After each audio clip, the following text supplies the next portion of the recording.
अरे तोर संग माया के रंग रे सजनी मोर जीनागी में घुल गे। तोर हंसी के झंकर सुन के मोर दिल हर फुल गे। धन के खेत हवा के झोंका संगी बन के आथे।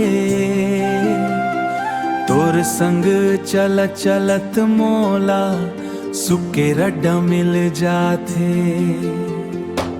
ओ सजनी तोर नाव जापे मोर मन। ओ सजना तोर बर धर के मोर तन। गाँव के गाली पीपर छाँव दोनों संग घूमन जाबो। माया के मीठे गीत गा के सपना न सजाबो, सपना नवा सजाबो। नदी किनार बैठ के संझा चंदला देखन जाबो। तोर गोदी में सर धर के मन के बात बताबो। महुआ के खुशबू महके राथर सुहानी लागे। तोर आँखी के चमक देखे सपना सच लागे। हाथ बजर मा संग चलबो हाथ लहाट हाट ढर के। संगी मन सब देखत रहिन मुस्काबो।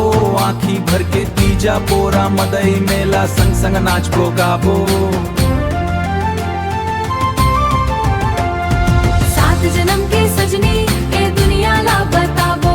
रिमझिम भी बड़ संग है ए दुनिया ला बताबो। सात जन्म के सजनी ए दुनिया ला बताबो। रिमझिम भी बड़ संग है ए दुनिया ला बताबो।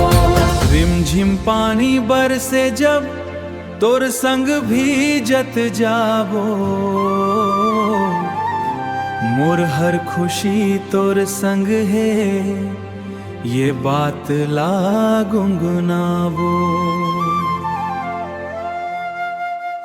ओ सजना तोर नाव जापे मोर मन। तोर संग जीवे के सपना तोर धर के रामा भर गे। तोर संग जीवे के सपना मोर अंचारा मा भर गे। तोर संग जीवे के सपना मोर अंचारा मा भर गे।